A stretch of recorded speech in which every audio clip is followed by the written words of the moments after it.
ማህፀን ፉል ሆኖ ከፍቶ ግን መውለድ አልቻልኩም። ያው ከዛ በኋላ ግን ከባድ ነበረ። የምጥ መርፌው በጣም ያም ነበረ። ያው የምጡ ስሜት ማለት ነው። የዘረጋሁት እጄ ተሞላ ማርያም ሆናለኝ ጥላ ከለላ የውስጤ ጸሎት ዛሬ ሌላ ነው። ሰላም ጤና ይስጥልኝ የተከበራችሁ ቤተሰቦቻችን እንዴት አላችሁ? እኛ እግዚአብሔር ይመስገን በጣም ደህና ነን። ጠፍተናል ሰሞኑን ያው እናውቃለን፣ ግን የጠፋንበትን ምክንያት ደግሞ ያው እንደምታዩት ነው። ሊያ በሰላም ተገላግላለች። የልጅ አባትና እናት ሆናል እና እግዚአብሔር በልጅ ባርኮናል። በጣም ደስ ብሎናል ቤተሰብ እና ያው ያለውን ነገር ደግሞ በተወሰነ መልኩ አይመችም። በጣም በሰዓቱ ብዙ የማይመቹ ነገሮች ነበሩና በዛ ምክንያት ብዙ ቪዲዮዎች ልንቀርጽላችሁ አልቻልንም። ግን በተሻለን አቅም ያለውን ነገር ልናሳያችሁ ጥረት አድርገናል እና ያለው ነገር እንድታዩትና እንድትከታተሉት የምጋብዛችሁ ይሆናል። ሌሎች ደግሞ በቀጣይ ደግሞ ምሰራላችሁ ቪዲዮዎች ይኖራሉ። ሊያ በሰላም ተገላግላለች። በኮመንት በተለያዩ እንትኖች ለጠየቃችሁን ወልዳለች ወይ ምናምን ላላችሁን እግዚአብሔር ይቅረባት። በጣም ደስ የሚሉ ኮመንቶች ጽፋችሁልናል። ጠፍታችኋል ብላችኋልና እግዚአብሔር ያው ለዚህ አብቅቶናልና እግዚአብሔር ይመስገን። ለጸለያችሁልን መልካም ምኞት ለተመኛችሁልን ቤተሰቦቻችን እጅግ በጣም እናመሰግናችኋለን። በዚህ አጋጣሚ ለመላው የኦርቶዶክሳውያን ለታላቁ የአብይ ጾም በሰላም አደረሳችሁ። እንዲሁም ለሙስሊም እህት ወንድሞቻችን ለታላቁ ለረመዳን ጾም በሰላም አደረሳችሁ። ጾሙ የሰላም፣ የፍቅር፣ የደስታ፣ የይቅርታ ሀገራችን ሰላም የምትሆንበት ጾም እንዲያደርግልን እንመኛለን። ቀጥታ ወደ ቪዲዮ። የዘረጋሁት እጄ ተሞላ ማርያም ሆናለኝ ጥላ ከለላ የውስጤ ጸሎት ዛሬ ሌላ ነው። የድንግል ክብር ምልጃው ቀየረው ዛሬ ጎጆዬ አንጸባረቀች። ምን ይሰማሽ ነው? ቀንዴ ከፍ እንዴ ይሰማሽ? ሰዋው ለድንግል ምን ይቆርጥሽ ነው? ባንቺ ተፈታው እኔ ራሱ እንቅልፌ እየወዘወዘኝ። ከዚህ በኋላ የተፈጠረው ምንድን ነው? ወደ ሆስፒታል የገባ ነው ምሽት 4 ሰዓት ላይ ነው። እናም ከምሽት 4 ሰዓት እስከ ንጋት 12 ሰዓት ላይ የተወሰነ ህመም ብቻ እየተሰማት የእንሽርቷም እየፈሰሰ ምንም አይነት እንቅስቃሴ ሳይኖር ቆየን። ዶክተሮቹም ክትትል እያደረጉላት ቆዩ ማለት ነውና 12 ሰዓት ሲደርስ ከዋናው ዶክተር ጋር ተማክረው እንሽርቷ ከፈሰሰ ከ8 እና ከ10 ሰዓት በኋላ የምጥ ማስጀመሪያ መርፌ ግዴታ መወጋት አለባት፣ ካለበለዚያ ህፃኑ ይታፈናልና ዶክተሮቹ ተነጋግረው የምጥ ማስጀመሪያ መርፌ ተወጋች። ምጥ መርፌ ከተወጋች በኋላ ህመሙም እየገፋ እሷም እያማጠች ምን እያለች በጣም ለረጅም ሰዓት ከጠዋት 1 ሰዓት 2 ሰዓት የምጥ ማስጀመሪያ መርፌ የተሰጣት እስከ ቀን 8 ሰዓት 9 ሰዓት በጣም እያመማት ምን እያላት በጣም ቆየች ማለት ነው። ከዛ በኋላ ዶክተሮቹ አይ እኛም መሀል ላይ በቃ የሁሉ ህመም እንትን ከሚል በቃ ሰርጀሪ ትሰራ ስንል አይ ትንሽ ትቆይ ተባለ። ትንሽ ትቆይ ካሉ በኋላ ማህፀን ከከፈተ በኋላ ጭንቅላት የመዞር ነገር ስላለ አይ ሰርጀሪ መሰራት አለባት፣ ሰርጀሪ ትሰራ ተብሎ ወደ ሰርጀሪ ተገባ ማለት ነውና ወደ ሰርጀሪ ከተገባ በኋላ ከ30 ደቂቃ ነው 40 ደቂቃ በኋላ ወለደች ማለት ነው። የዘረጋሁት እጄ ተሞላ ማርያም ሆናለኝ ጥላ ከለላ። እንዴት ነሽ የልጅ እናት? እስኪ በአጭሩ ምጥሽ እንዴት እንደመጣና የተወሰነ እንደመጣሽ ያለውን ፕሮሰስ እስኪ ንገሪኝ። ይገርማችኋል ብዬ ልጀምር። የጥምቀት ቀን ጸበሌን ተረጭቼ ለዛውም ተጋፍቼ፣ እሺ ሰው በበዛበት ተጋፍቼ ጸበሌን ተረጭቼ ምን ብዬ ከዛ ተመልሼ ቤት ረፍት አድርጌ ከዛ ሰርፕራይዝ ተደርጌ ደግሞ ያጥሮፍ ከሰዓት ማለት ነው ምሳ በልቼ ሰርፕራይዝ ተደርጌ እዛው አምሽቼ ተጫውቼ ምናምን ማታ 1 ሰዓት ከምናምን ይሆናል ወደ ቤት የተመለስ ነው። 2 ሰዓት አካባቢ ይሆናል ወደ ቤት ተመልሰን ወክ እያረኩ ማለት እና ቤተሰብ ይገርማችኋል 2 ሰዓት ላይ ጨርሼ እንዴ ነበር ግን ያጥሮፋት ስማሽ ስለሱ ነው። ያጥሮፋት ስማሽ በጣም ደስ ይል ነበረ።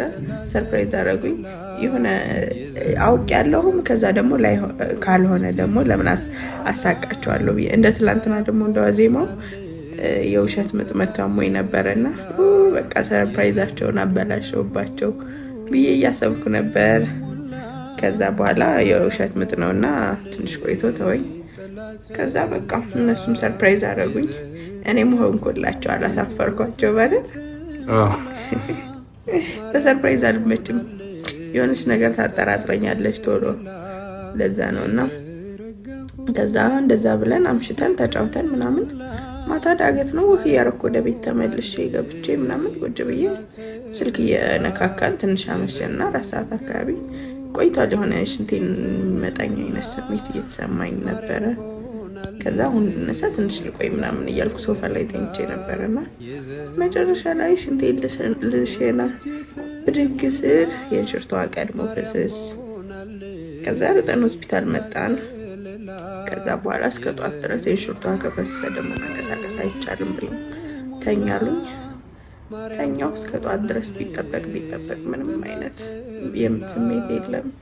እንደዛ ብዬ ቆይቼ ጧት ላይ 8 ሰዓት ሆነኝ ሽርቷው ከፈሰሰ። በእርግጥ የመጀመሪያ ልጅ ሲሆን እስከ 12 ሰዓት ጠብቁ ይላሉ። አንዳንዴ ደግሞ እስከ 8 ሰዓት ጠብቁ ይላሉ። 8 ሰዓት አለፈኝ። ዶክተሩ በቃ የምጥ መርፌ ስጧት አስጀምሯት ተብሎ አስጀመሩኝ የምጥ መርፌ። ከዛ በኋላ ግን ከባድ ነበረ። የምጥ መርፌው በጣም ያም ነበረ። ያው የምጡ ስሜት ማለት ነው ምጥ ከጀመረኝ በኋላ። ከዛ የቁርጠት ስሜት ነው እንጂ የመግፋት የለኝም። ኮንትራክሽን አልነበረኝም እና እስከ 10 ሰዓት ድረስ ቆየው በዛ ስሜት። ማህፀን ፉል ሆኖ ከፍቶ ግን መውለድ አልቻልኩም። ያው የሚገፋው ስሜት ስለሌለ መውጣት አልቻለችም ህፃኗ። ከዛ 10 ሰዓት ላይ ሴስ ገባው ኦፕሬሽን ተሰርቼ። ከዛ ከስንት ደቂቃ በኋላ ነው የነገሯቸው? 4 ሰዓት ከ1 ሰዓት እስከ 1 ሰዓት ከገባው አይ መውለድሽን በ30 ደቂቃ ውስጥ መውለዴን ነገሯቸው። ከዛ በኋላ ማገገሚያው ጋር ነው 2 ሰዓት ምናምን የቆየሁት። ማደንዘዣው ለቆይ ግሬ መንቀሳቀስ ነበረበት። ከዛ በኋላ ነው ከዛም የወጣሁትና ከዛ በኋላ እንግዲህ ያገኘኋቸው። ከዛ ወደ እናንተ ይሁን ኢንተርቪው ከዚህ በኋላ ያለው እንዴት ነበር ስጠብቁኝ የነበረው ምናምን የሚለውን እኔ አዙሬ እና አንተ ኢንተርቪው ላድርግ እና ቤተሰብ አሁን እንጠይቀዋለን እሱን። እንዴት ነበር ጭንቀት? እንዴት ነበር የጠበቃችሁኝ? ያው በመጀመሪያ ያው ማስክ ያደረኩት ከህክምና ያወጣ ሰውና ያው ውጭ ወዲያ የሚል ሰው ተመሳሳይ እንትን ስለሌለው ያው ትንፋሽ ጉንፋን ምናምን ስላለ ያንን እንትን ለማድረግ ነው። ያው መጀመሪያው ደስ ብሎናል በጣም። የልጅ እናትና አባትና እናት የሴት ልጅ በሰዓቱ በጣም ተጨንቀ ነበር። ለምን ምጥም ረጅም ሰዓት ነበር ያማጠችው። ከዛ በኋላ ያንን እንትን ካለች በኋላ መጨረሻ ላይ እኛ እንዲሁም ሰርጀሪ ትሰራ ምናምን ነበር ካለው ህመም አንፃርና አይቆይ ትንሽ ጠብቆ ከሆነ ከ2 ሰዓት በኋላ አይበቃ በምጥ መውለድ ስለማይችል ሰርጀሪ ትሰራ ምናምን ብሎ ወደ ሰርጀሪ ገባች። በቃ ከዛ በኋላ ጭንቀት በቃ እንዲህ ተብሎ የሚነገር አለ። ያ ወልዳለች ከተባለ በኋላ ህፃኗን አሳዩ ምን አየናት ምናምን አንድ ነርስ ይዟት መጥቶ ከዛ መሀል ላይ በቃ ከእሷም አብረው የገቡ አንዷ ስትወጣ እሷ ምን ሆና ነው ምናምን ብለው በቃ ተጨናነቀን በጣም። በጣም ከተረባበሽ ነርቨስ ሆነን ምናምን ከዛ ምንድነው ያለን አማራጭ መግባት ስለማይቻል ውስጥ ያው ወይ ልብስ ተለብሶ የሕክምና ልብስ ተለብሶ ነው የገባው ነው። ያንን ማድረግ ስላልቻለን የእሷን ስልክ ነበር በቪዲዮ ማውራት ነበረብን። በቪዲዮ አወራን ምናምን ደህና ናት ምናምን ያንን ስንሰማ ተረጋጋ ምናምን። ከዛ ያን ካወራን ከ30 ደቂቃ በኋላ የማደንዘዣውን መቋት ወደ ሩሟ ማለትም ወደ የምታርፍበት ክፍል ገብታለች ማለት ነው። እግዚአብሔር ይመስገን በጣም ደስ ብሎናል። እስኪ ደግሞ ያለችበትን ክፍል ደግሞ እናሳያችሁ። በመጀመሪያ ማሪስቶስ ኢትዮጵያ ወይም ኤምኤስ ይባላል ያረፈችበት ወይም የምትከታተልበትና አሁን የወለደችበት ማለት ነው። እዚህ ጋር የእመቤታችን የቅድስት ድንግል ማርያም ውዳሴ ማርያም አለ። ከታች በመዝገበ ጸሎት የጭንቃ አማላጇ እመቤታችን ያለሷ ምንም የሚሆን ነገር የለም እና ይሄው ይሄ የምታርፍበት ነው። ይሄ ክፍል 2 የሚወልዱ እናቶች የሚያርፉበት ክፍል ነው። እዚህ ጋር ያው ሰው ስላልነበር ነው፣ ሰው ስላልገባ ነው።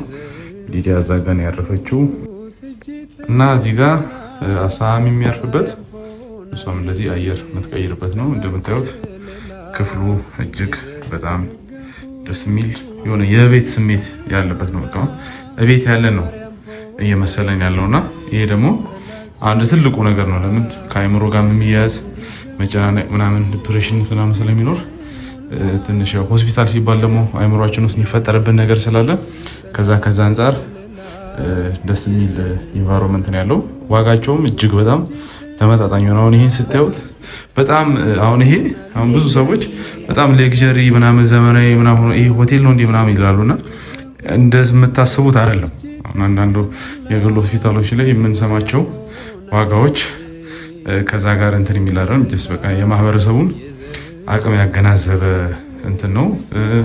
ሁሉም ባለሙያዎች ከጽዳት ጭምር በጣም እጅግ ደስ የሚሉ ሰዎች ያሉበት ነው። አሁን ይሄ እዚህ የምታዩት ወለል ማለት ነው በየ20 ደቂቃው በየ30 ደቂቃው እየመጡ ያጸዱታልና ይሄ ምን ያህል እናቶች ላለው ለከስተመሮቻቸው እንደሚጨነቁ አንድ ማሳያ ነው። ያው የዶክተሮቹ የነርሶቹ ምናምን ደግሞ ትሪትመንት እጅግ በጣም ደስ የሚል ነው። በዚህ አጋጣሚ ኤምኤስአይ ኢትዮጵያ ወይም በድሮ ማሪስቶስ እጅግ በጣም እናመሰግናለን። ዶክተር ድሪባ በዋናነት የምትከታተለው ዶክተር ድሪባ ጋር ነውና እሱንም የሕክምና ቡድኑንም ሁላችሁንም እጅግ በጣም እናመሰግናለን ስለነበረን። እኔ በጣም አስጨንቄያቸው ነበረ፣ እናንተም ተጨንቃችሁ ስለነበረ ከዛ ደግሞ ሁለታችን ብቻ ነበር፣ ቤተሰብ አጋጣሚ አልነበሩም፣ በስልክ ነበር እንትን ያሉትና በጣም አጨናንቀውት ነበረና በቃ ዶክተሮቹን ነርሶቹን በጣም ስናስጨንቅ ነበረ። እዛ እያስጨነቁ ስለሆነ በቃ ሴስ ትግባ አሁን እንደዚህ ትበል ምናምን እያሉ ሲያስጨንቋቸው ስለነበረ በጣም ነው ሲንከባከቡኝ የነበረው። ነርሶቹም ዶክተሮቹም በማምጥበት ሰዓትም በየ5 ደቂቃው በ10 ደቂቃ የመጡ የልብ ምቱን የኔን ሁኔታ ግፊት ምናምን በጣም ቼክ ሲያደርጉ ነበረና ለኤምኤስአይ በጣም ከልብ ነው የምናመሰግነው። አጠቃላይ ለምንድን ነው የሚባለው ሕክምና ቡድኑ አይደል? እና በጣም ነው የምናመሰግነው።